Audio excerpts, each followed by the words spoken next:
वृद्धो दुर्बलोऽपि वा व्याधिग्रस्तो अभ्यासात् सिद्धिमाप्नोति सर्वयोगश्वतेन्द्रितः।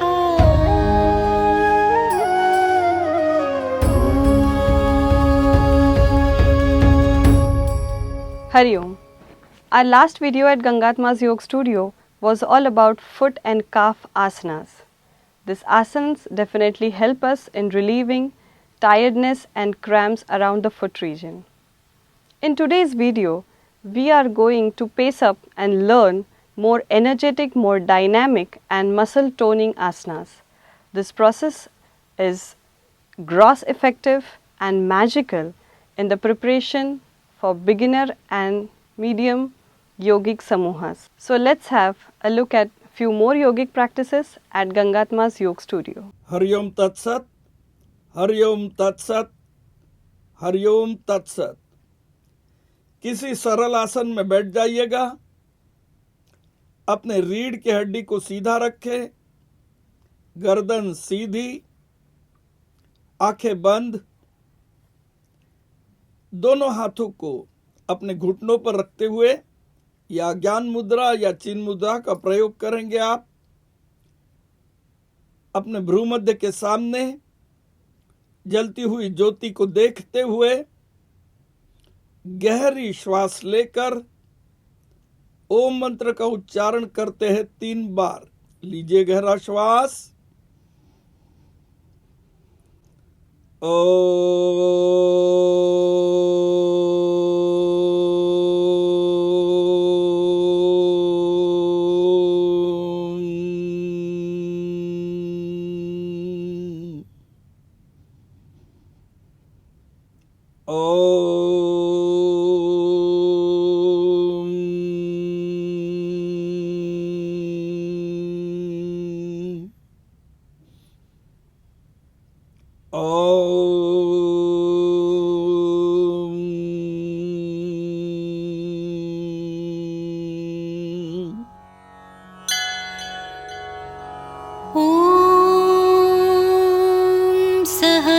सहनाववतु सहनौ भुनक्तु सह वीर्यं करवावहै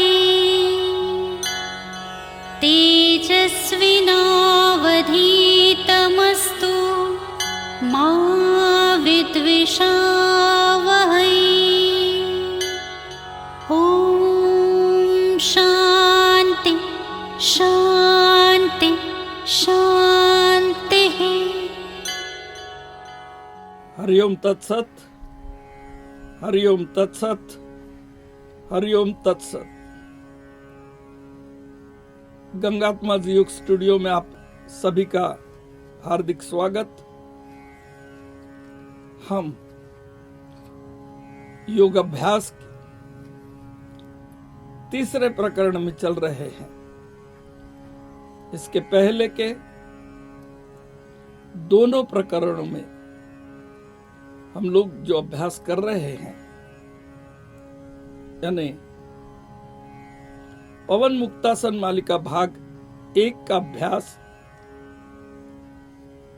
गठिया निरोधक अभ्यास क्रम या एंटी रोमैटिक एक्सरसाइज, जिसमें हमने पादांगुली नमन, गुल्फ नमन, गुल्फ चक्र, गुल्फ घूर्णन, जानु नमन, इन सभी चीजों का अभ्यास किया था। हम लोग प्रयासरत है कि कई बीमारियों का समाधान इन अभ्यासों से आपके पास आ जाएगा। वास्तव में देखा जाए तो हमारे आज की जीवन शैली यहाँ एक बैठी जीवन शैली है, जिसमें हम लोगों को कई घंटों तक बैठना होता है। हम लोगों की गतिविधियां यह एक जगह स्थिर हो जाती है। इसी कारण हम लोग कई बीमारियों का सामना करते हैं। अभी कोविड के कारण या कोविड के बाद हमने हमारे क्लिनिक में देखा है, कई लोगों ने कई नए प्रकार की बीमारियों का सामना किया है। जैसे जोड़ों के दर्द में और एक बड़ा संकट सामने आया है, वह है एवेस्कुलर नेक्रोसिस का। एवेस्कुलर नेक्रोसिस यह या एवियन, यह हमारे हिप जॉइंट की यानी श्रोणी संधि की एक बड़ी बीमारी होती है, जिसके कारण हमारा चलना बाधित होता है। और एवेस्कुलर नेक्रोसिस को सिवाय उस पूर्ण जोड़ को बदलने के दूसरा पर्याय नहीं रहता। लेकिन हम लोग देख रहे हैं कि अभी तक की जो प्रक्रिया हमने संपादित की है, उन प्रक्रियाओं से हम इस एवियन को अच्छा सामना कर सकते हैं या अच्छा व्यवस्थापन उसका हम कर सक रहे हैं। इसीलिए मेरा आपसे निवेदन है कि आर्थराइटिस यानी rheumatic arthritis, rheumatoid arthritis, osteoarthritis, avascular necrosis, thrombosis, जो डीप वेन थ्रोम्बस होता है हमारे पिंडलियों में या जंघाओं में, उसके लिए अभी तक का अभ्यास अत्यधिक महत्वपूर्ण रहा है। उसके साथ थोड़ा सा हमारे को मांसपेशियों में भी शक्ति को लाना है, और इसलिए इसके आगे का अभ्यास थोड़ा सा कठिन है। लेकिन यह अभ्यास युवाओं के लिए, युवतियों के लिए बहुत बढ़िया है। हम सलाह देते हैं कि अगर आप पूर्ण स्वस्थ नहीं हो तो इस अभ्यास को समझ कर करें, अपने विवेक का प्रयोग करेंगे। और वयस्क लोगों को हम कहते हैं कि ये आगे आने वाला अभ्यास, ये एक केवल मात्र जिसे हम द्विजानुनमन कहेंगे, वो अभ्यास आप अगर छोड़ दो तो अच्छा है, या उसके लिए पूरा तैयार हो जाओ और फिर उसी अभ्यास को संपादित करो। तो द्विजानुनमन पहले जानुनमन का एक एक्सटेंशन है। हाँ, तो क्या करते हैं, दोनों पैरों को घुटनों में मोड़कर अपने पेट से चिपका देंगे। दोनों हाथों से दोनों जंघाओं को पकड़ लेंगे, या हाथों को एक दूसरे में अटका कर जंघाओं को पकड़ लो। अब श्वास को लेते हुए सामने की ओर जाना है, श्वास को छोड़ते हुए फिर इस स्थिति में आना है। दोनों पैरों को अपने टखनों से ऊपर उठाकर रखना है, और जब सामने की दिशा में जाओगे तो टखनों को आगे की ओर तानना है। यह प्रक्रिया हमको जानुनमन में देखने को मिली थी। तो हम लोग सभी 5 फैक्टर के साथ इसको संपादित करते हैं 5 बार। 1 सामने की ओर, 1 आपके पास, 2 2, 3 3, 4 4, 5 5। आराम से। जिन्हें साइटिका की तकलीफ है, जिन्हें उदर में कोई तकलीफ है, जिनके उदर की मांसपेशियां ढीली हो चुकी है, जो इस कंडीशन को नहीं कर सकती, उन्होंने कृपया इस अभ्यास को करने के पहले अपने डॉक्टर से सलाह लेनी चाहिए। हम ये बार बार रिपीट करेंगे। आइए इसके बाद का अभ्यास करते हैं, जिसका नाम है जानु चक्र। जानु चक्र या नी क्रैंक। चलो अभी जैसे हमने जानू नमन के लिए अपने जंघाओं को पकड़ा था, ठीक उसी तरह अपने जंघा को पकड़ लीजिए। दाहिने पैर के घुटने में हमको अपने पैर को रोटेट करना है। ये पूर्ण चक्र जितना बड़ा हो सके उतना करना है। हाँ, वृत्त को बड़ा से बड़ा कीजिएगा। तो अंदर से बाहर करते हुए श्वास को लेते हुए ऊपर, श्वास को छोड़ते हुए नीचे 5 बार इस रोटेशन को करते हैं, पांचों घटकों के साथ में। 1 2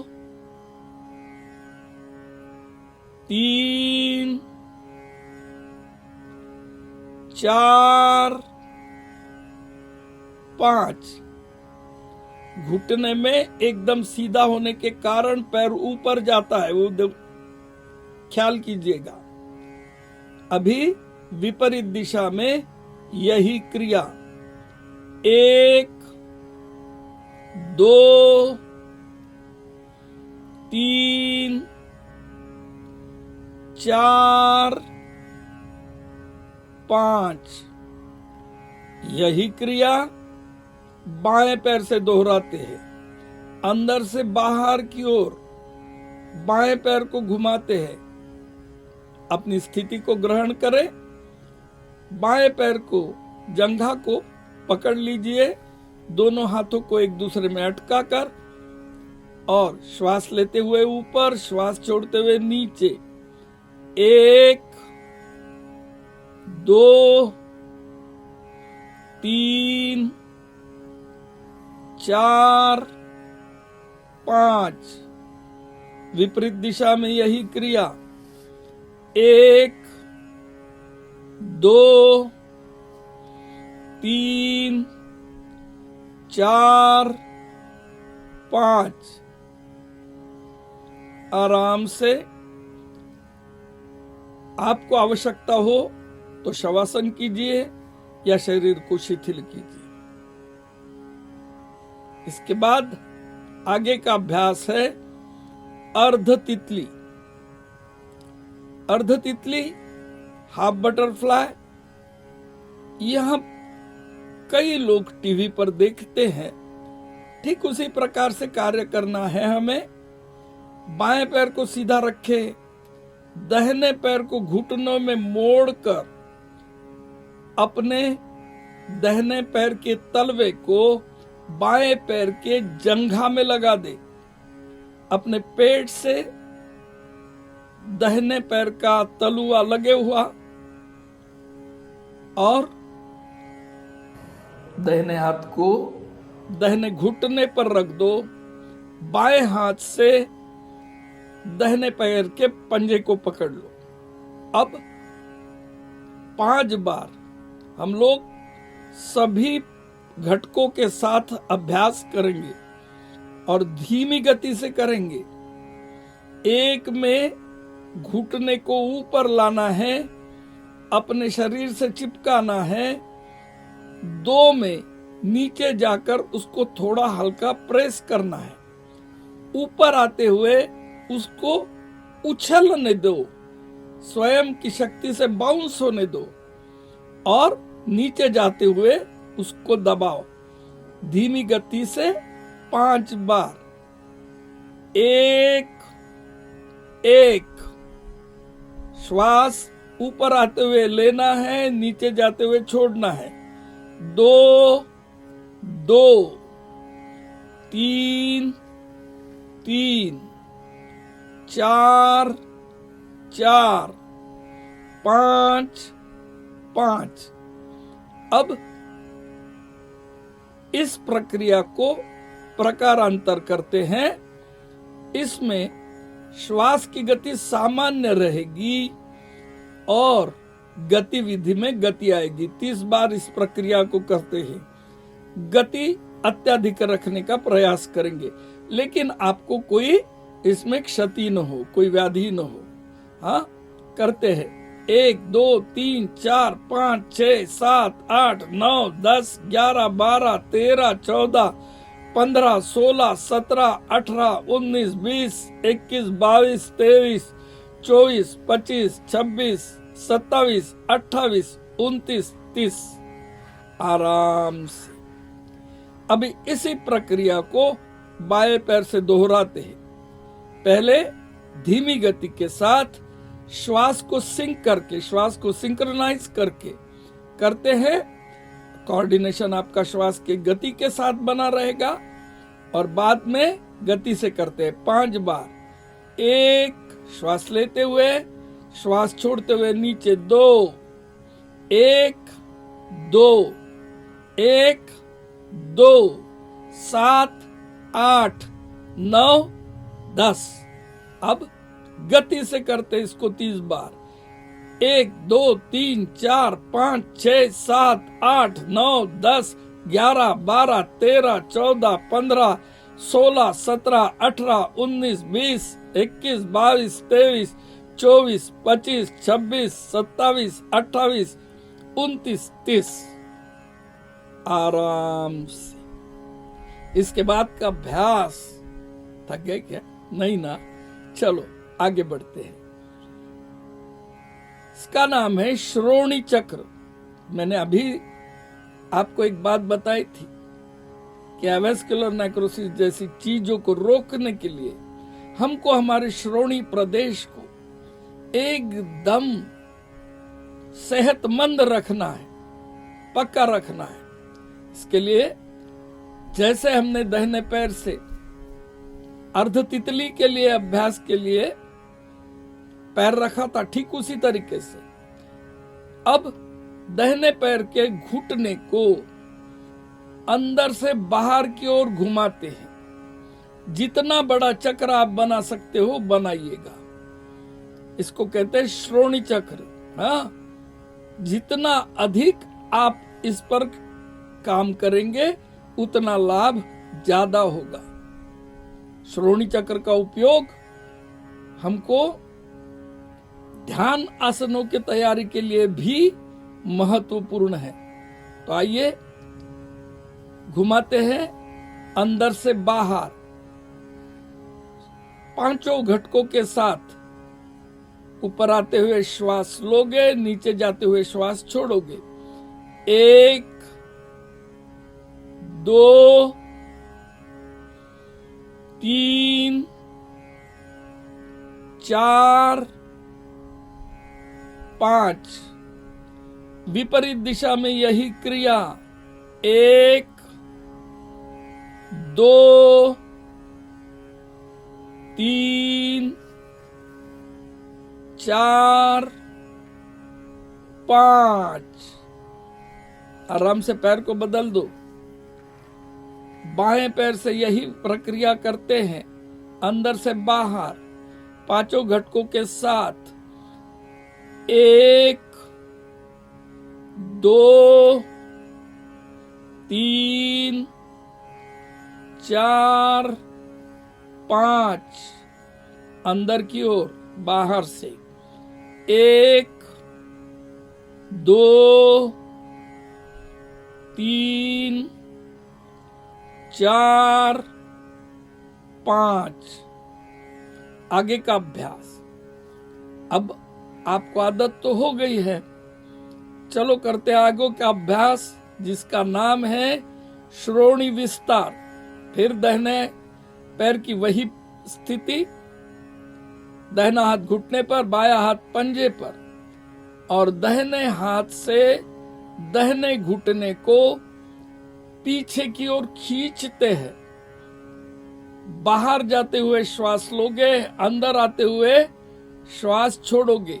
बाएं हाथ से दाहिने पैर के पंजे को अपने श्रोणी के बाजू में लेने का प्रयास करेंगे। 1 2 3 4 5। यही क्रिया बाएं पैर से। 1 2 3 4 5। इसके आगे का अभ्यास पूर्ण तितली का। दोनों पैरों के पंजों को मिला दीजिए। यह बड़ा प्रसिद्ध अभ्यास है। टीवी पर आप कई लोगों से इस अभ्यास को देखते होंगे और यह अभ्यास आनंद देने वाला भी है, आपके शरीर में ऊर्जा निर्माण करने वाला भी है और कई बच्चे तो इसको बड़ी आनंद से करते हैं। तो मिलाइए दोनों पैरों के पंजों को एक दूसरे से, दोनों हाथों को एक दूसरे में अटका कर चिक्की बांध लीजिएगा। दोनों पैरों के पंजों को पकड़ लीजिएगा और पहले 5 बार श्वास के साथ अभ्यास करते हैं। 1 ऊपर जाते हुए श्वास लोगे, 2 नीचे आते हुए श्वास छोड़ोगे। कीजिए 5 बार। 1 1 2 2 3 3 4 4 5 5। अभी सामान्य श्वसन के साथ में 30 बार कीजिएगा। अब मैं गिनती नहीं, आप गिनती करोगे।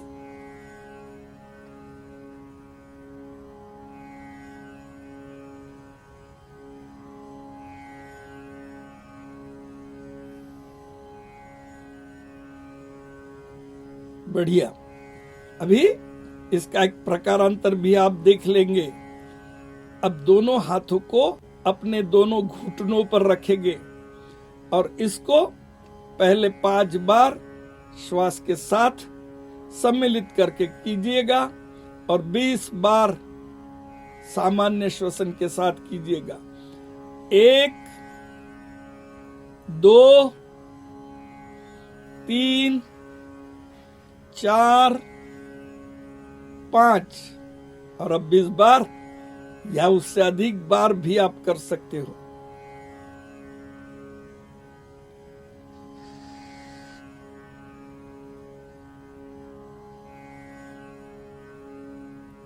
यहां पर पवन मुक्तासन मालिका के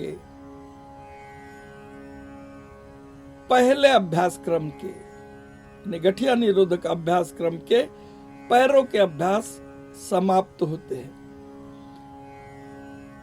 गठिया निरोधक अभ्यासक्रम या आगे आने वाले पवन मुक्तासन मालिका के अभ्यास भी सूक्ष्म योग में गिने जाते हैं। जितनी सूक्ष्मता का अनुभव आप करते जाओगे उतना अपने शरीर के बारे में आप जानते जाओगे। हरिओम तत्सत, हरिओम तत्सत, हरिओम तत्सत। किसी सरल आसन में बैठ जाइएगा। अपने रीढ़ की हड्डी को सीधा रखें, गर्दन सीधी, आंखें बंद, दोनों हाथों को अपने घुटनों पर रखते हुए या ज्ञान मुद्रा या चिन्ह मुद्रा का प्रयोग करेंगे। आप अपने भ्रूमध्य के सामने जलती हुई ज्योति को देखते हुए गहरी श्वास लेकर ओम मंत्र का उच्चारण करते हैं 3 बार। लीजिए गहरा श्वास।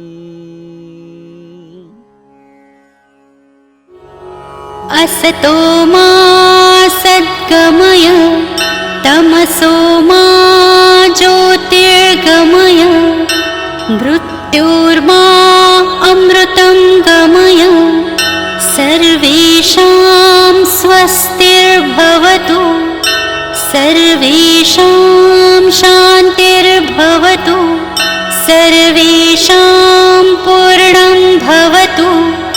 सर्वेषां मङ्गलं भवतु लोकः समस्ताः सुखिनो भवन्तु ॐ त्र्यम्बकं यजामहे सुगन्धिं पुष्टिवर्धनम् उर्वारुकमिव बन्धनान् मृत्योर्मुक्षीयमामृतात् ॐ शान्ति शान्ति शान्तिः हरिः ॐ।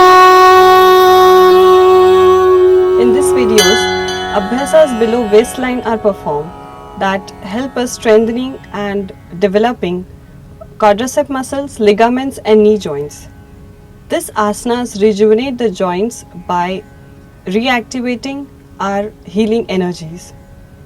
I am sure this is definitely helping you in practicing yoga and understanding yoga more effectively. Do like, share and subscribe Gangatma's Yoga Studio to practice a systematic yogic process. Hari Om.